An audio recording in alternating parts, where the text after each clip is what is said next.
Hola, voy para Jerusalén.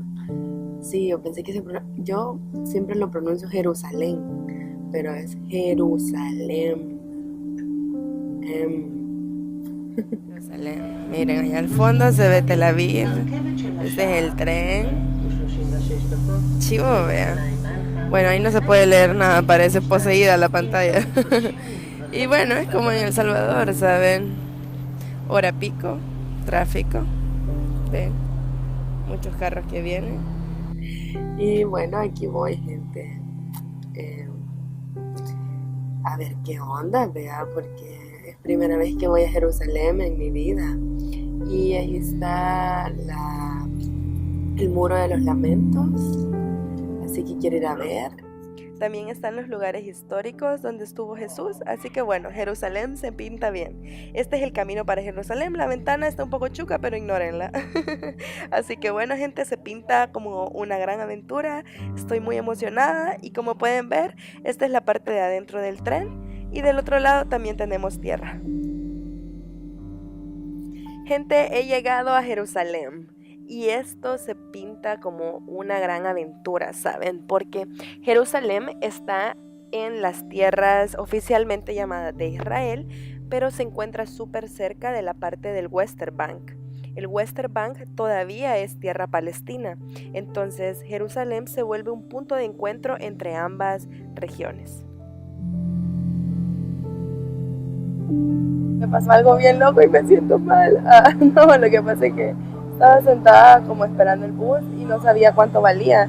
Entonces hasta un charo ahí con los que usan los sombreritos en la cabeza, los chiquititos, vea, como Adam Sandler. Así.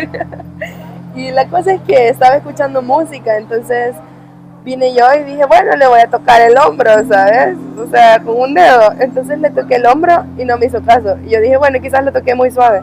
Entonces le volví a tocar el hombro. ¿Saben que solo le hizo así? Pueden creerlo. O sea, nunca en mi vida me habían despreciado. No sé, a esta gente quizás no se le puede tocar el hombro o nada así. No sé, siento que aquí la gente es como un poco más religiosa. Tengo miedo de esta ciudad, gente. O sea, hasta ahorita lo que he visto son policías, gente corriendo. Y sí, gente, Jerusalén es una ciudad súper diversa.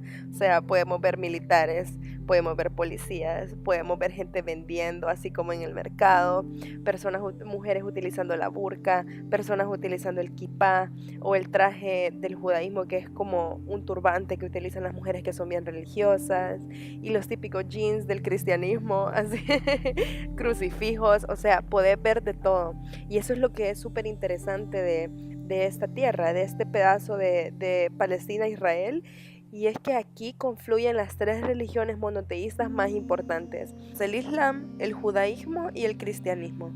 Estas tres religiones aparentemente tienen muchas diferencias, ya que se han dado conflictos alrededor del mundo, pero tienen algo en común y es lo más importante. Las tres hablan sobre el amor a uno mismo y a los otros.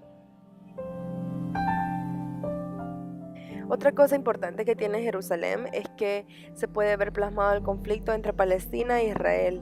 Hay múltiples ataques de palestinos contra israelíes y israelíes contra palestinos. Entonces, hace poco una persona de Palestina atacó a un militar israelí y lo mató.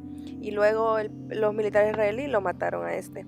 Entonces, es como una ciudad cargada de bastante conflicto, ya que se están confluyendo las tres religiones. Y como cada religión tiene sus normas, sus reglas, sus formas de pensar, muchas veces chocan entre sí y generan conflicto. Se ven las diferencias y no las similitudes. Sí, gente, estoy llorando. Y no, no estoy llorando por el conflicto de Palestina e Israel. Ahorita les cuento. En Jerusalén decidí primero recorrer la ciudad y luego irme para mi hostal. Llegué a este lugar, a la cisterna de la reina Elena, y me atendió un cura. Y bueno, eso fue bien amable conmigo y me invitó a ir a conocer a dónde era que guardaba el agua la reina Elena. Al llegar ahí me di cuenta que había eco, entonces comencé a cantar y a hacer sonidos. Luego me entró esta idea de que mejor me debería ir porque estaba como en un calabozo súper adentro de la tierra y solo estaba el cura ahí arriba y yo dije, bueno, 1000 maneras de morir, Jerusalén. No, no, pero dije, no, mejor me voy. La cosa es que subí, salí y me dijo el cura, no se olvide de dejar su ofrenda. Dejé mi ofrenda y luego me dijo, mire hija, y no va a conocer la iglesia. Y yo, sí, está bien, enséñamela. Entonces se levantó y la iglesia es pequeñita, ya la van a ver en la foto, y me empezó a enseñar los cuadros de cuando a María le dijeron que iba a estar embarazada, que cuando Jesús y José y María se fueron todos para Egipto, me estuvo explicando todo. Ahí pueden verlo a él y al final ve súper lindo, un cura lindo. Y de ahí me dice al final, bueno hija, mucho gusto haberla conocido, mándele saludos a la gente de El Salvador, que le vaya súper bien en su viaje, y me extendió los brazos. Entonces vine yo y dije, ay, qué lindo este cura. Le di un abrazo y luego me quité y vino él y me quiso dar un abrazo del otro lado. Y bueno, le di el abrazo del otro lado y dije, qué raro, esta gente se abraza del otro lado. Bueno, vea, cada cultura. Cuando me quité, vino él y me forzó a que le diera un beso y me agarró de los brazos y me jaló y vine yo y entré en shock, ¿saben? Porque es un cura, estoy en un lugar santo, ¿qué está pasando? Y vine yo y le dije, suélteme, y me salí y sentí ganas de llorar. Y yo dije, ¿por qué yo soy la que tengo que estar llorando si él me acaba de ofender a mí? Entonces regresé y le dije, mire señor, esto que usted acaba de hacer está mal porque usted es un cura y usted debería seguir una moralidad y esto está mal. Y me dijo, bueno, usted estaba cantando ahí abajo. Miren, en ese momento se me fue el nudo a la garganta, me salí y empecé a llorar y ahí es cuando tomé el video y no saben, no tenía a quién llamar, nada de amigos, nada de familia, nada. No hablaba el idioma, no había ni siquiera llegado a mi hostal, no sabía cómo llegar, o sea, me sentí súper mal y empecé a llorar y nadie se acercó a preguntarme si me sentía bien, qué me pasaba, nada. Así que la próxima vez que venga alguien llorando, por favor, pregúntenle. Y bueno, la cosa es que me fui y dije, bueno, tengo que continuar con mi vida, ¿saben? Anicha. Y bueno, seguí y de repente vi unos policías.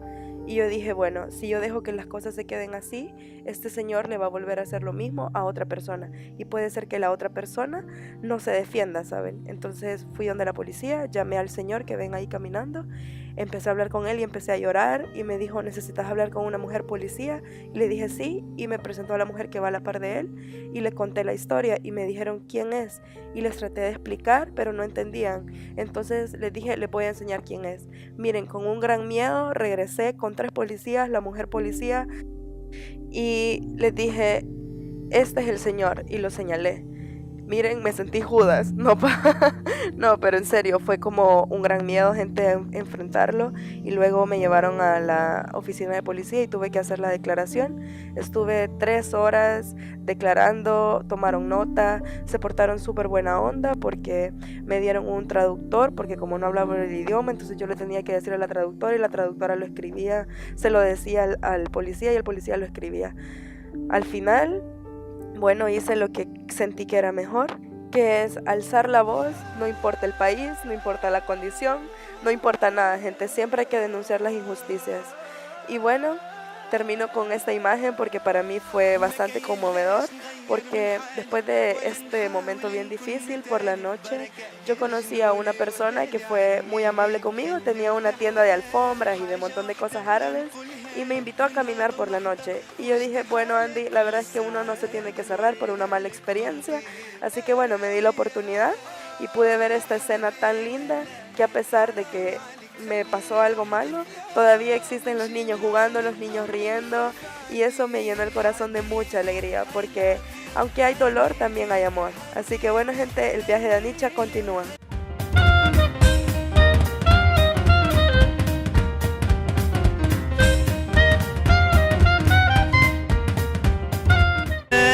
حبيبي